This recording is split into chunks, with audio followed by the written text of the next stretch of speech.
O livro de Gênesis começa com algumas das palavras mais icônicas alguma vez escritas. No princípio, Deus criou os céus e a terra. Estas palavras não são apenas uma introdução, mas uma declaração poderosa que estabelece a fundação de toda a narrativa bíblica. Esta declaração simples, mas profunda, prepara o cenário para a narrativa bíblica, introduzindo a ideia de um único Deus todo-poderoso que dá vida ao universo. A vastidão do cosmos e a beleza da natureza são testemunhos do poder criativo de Deus. A história da criação desenrola-se ao longo de 7 dias, uma estrutura simbólica que enfatiza a natureza deliberada e ordenada da criação de Deus. Cada dia é cuidadosamente planejado, refletindo a intenção e o propósito divino em cada etapa. Cada dia marca uma fase distinta no processo. Esta sequência não é apenas cronológica, mas também teológica, mostrando a progressão da criação de um estado de caos para um cosmos ordenado. Deus começa por criar a luz e separá-la das trevas, estabelecendo o ciclo do dia e da noite. Este ato inicial de separação é fundamental, pois a luz simboliza a presença de Deus e a ordem que Ele traz ao universo. Ele então forma o céu e as águas, separando os céus da terra. Esta divisão cria um espaço habitável, preparando o cenário para a vida que está por vir. No terceiro dia, a terra seca emerge e Deus faz surgir a vida vegetal em toda a sua abundância. A vegetação não é apenas um adorno, mas uma fonte vital de sustento para todas as formas de vida que seguirão. O quarto dia vê a criação do sol, da lua e das estrelas, corpos celestes que governam o tempo e as estações. Estes luminares não são apenas fontes de luz, mas também marcos temporais que regulam os ritmos da vida na Terra. No quinto dia, Deus povoa as águas com peixes e os céus com aves, enchendo o ar e o mar com movimento e vida. A diversidade e a beleza destas criaturas refletem a criatividade infinita de Deus. O sexto dia marca a criação dos animais terrestres, culminando no auge da criação de Deus, a humanidade. Os seres humanos são criados à imagem de Deus, dotados de razão, criatividade e a capacidade de governar sobre a criação.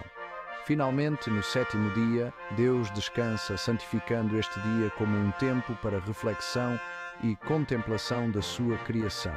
Este descanso não é apenas físico, mas também espiritual, um convite para a humanidade participar na paz e na harmonia do cosmos.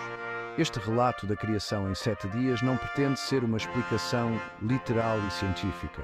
Em vez disso, oferece uma compreensão teológica e poética da origem do mundo, uma narrativa que comunica verdades profundas sobre Deus e a criação.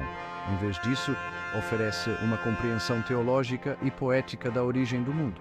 A história da criação é uma meditação sobre a ordem, a beleza e a bondade do universo, e o papel especial da humanidade dentro dele. Enfatiza o poder e a sabedoria de Deus, a bondade da criação e o lugar especial da humanidade dentro da ordem criada.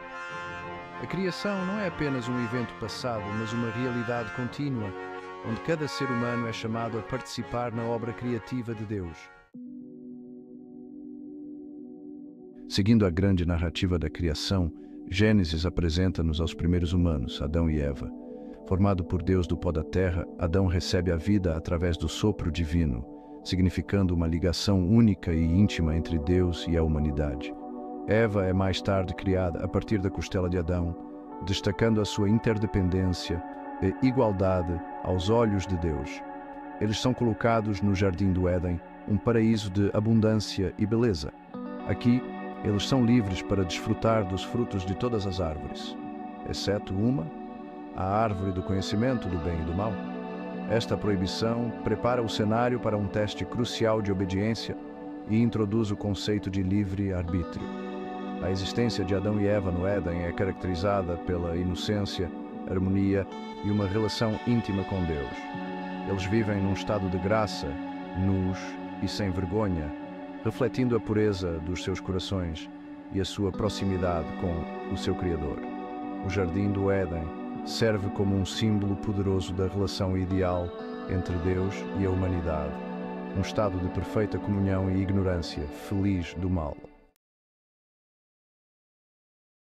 No centro da história de Adão e Eva está a árvore do conhecimento do bem e do mal. Esta árvore, colocada no centro do jardim, representa um limite estabelecido por Deus, um limite para a exploração humana e compreensão. A ordem de Deus para não comerem deste árvore estabelece o conceito de livre-arbítrio e o potencial para a desobediência. Entra a serpente, uma criatura frequentemente associada à tentação e astúcia. A serpente desafia a ordem de Deus, dizendo a Eva que comer o fruto não levará à morte, mas em vez disso fá-los-á como Deus, conhecendo o bem e o mal. Tentada pela promessa de maior conhecimento e poder, Eva sucumbe e dá uma dentada no fruto proibido, partilhando-o mais tarde com Adão. Este ato de desobediência, muitas vezes referido como a queda, tem consequências profundas. Os olhos de Adão e Eva abrem-se e eles ficam cientes da sua nudez e vulnerabilidade. Pela primeira vez, eles experimentam vergonha, culpa e medo, emoções anteriormente desconhecidas no seu estado de inocência. Este momento crucial marca a perda da sua ignorância feliz e o início da sua separação de Deus. Seção 4. Paraíso perdido, pecado original e a expulsão do Éden. A consequência imediata da desobediência de Adão e Eva é um profundo sentimento de alienação. Eles sentem uma desconexão não apenas com Deus, mas também entre si e com a própria natureza ao seu redor. Eles escondem-se de Deus, envergonhados da sua nudez e com medo do seu julgamento. A vergonha e o medo são emoções novas e perturbadoras para eles, que antes viviam em perfeita harmonia e inocência.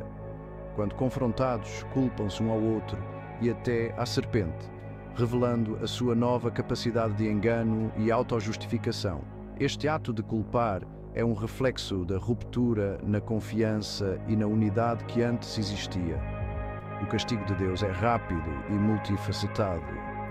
A harmonia do Éden é quebrada e a paz que uma vez reinou é substituída por conflito e dor.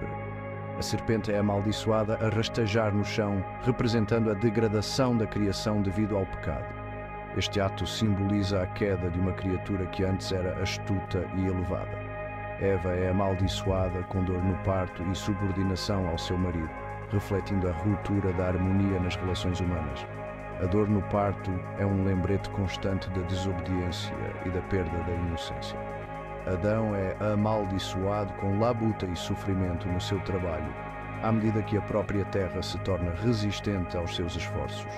O trabalho, que antes era uma atividade prazerosa, agora se torna uma luta constante pela sobrevivência. A consequência mais significativa, no entanto, é a sua expulsão do Jardim do Éden. Eles são forçados a deixar o paraíso, perdendo o acesso à árvore da vida e à presença direta de Deus. Esta separação representa o corte da relação íntima entre Deus e a humanidade, a perda do paraíso e a introdução do sofrimento e da morte no mundo. A desolação do novo ambiente reflete a desolação interna que sentem. Este conceito de pecado original, transmitido de Adão e Eva a toda a humanidade, torna-se um princípio central da teologia cristã, explicando as falhas inerentes e a natureza pecaminosa da humanidade. A história de Adão e Eva serve como um lembrete contínuo da necessidade de redenção e da busca pela reconciliação com Deus. Seção 5. Irmão contra irmão. Caim, Abel e o primeiro pecado do homem. Esta seção explora a trágica história dos primeiros filhos de Adão e Eva, destacando as consequências devastadoras do pecado original. A história de Caim e Abel, os filhos de Adão e Eva, ilustra ainda mais as consequências devastadoras do pecado. Após a expulsão do Éden, Adão e Eva tentam reconstruir suas vidas, criando seus filhos em um mundo agora marcado pela dor e pelo trabalho árduo. Caim, um agricultor, e Abel, um pastor, ambos oferecem sacrifícios a Deus. Caim traz os frutos da terra enquanto Abel oferece os primogênitos de seu rebanho, cada um buscando o favor divino através de suas ofertas. No entanto, Deus favorece a oferta de Abel, incitando ciúmes e fúria no coração de Caim. A aceitação da oferta de Abel e a rejeição da de Caim plantam as sementes de um ressentimento profundo e perigoso. Consumido pela inveja, Caim mata o seu próprio irmão, marcando o primeiro ato de violência na história da humanidade. Este ato de fratricídio não é apenas um crime contra Abel, mas também uma afronta direta a Deus e à ordem moral estabelecida. Este fratricídio representa uma escalada significativa do pecado, demonstrando a rapidez com que o ciúme e a raiva podem levar a consequências devastadoras. A violência de Caim contra Abel é um reflexo sombrio da corrupção que o pecado trouxe ao mundo. Também destaca a influência corruptora do pecado, que agora se tinha espalhado de Adão e Eva para os seus filhos. A dor de Adão e Eva ao perderem Abel é um lembrete pungente do preço do pecado. Quando confrontado por Deus, Caim nega a responsabilidade perguntando: "Sou eu o guarda do meu irmão?" Esta pergunta retórica revela a profundidade de sua alienação e a negação de sua responsabilidade moral. Esta resposta revela uma profunda falta de remorso e um desrespeito pela santidade da vida humana. Caim não apenas cometeu um ato de violência, mas também mostrou uma indiferença chocante pela vida de seu irmão. Como castigo, Caim é amaldiçoado a vaguear pela terra, separado da sua família e condenado a uma vida de sofrimento e alienação. Ele se torna um errante, marcado por Deus para que ninguém o mate, mas destinado a viver com o peso de seu crime.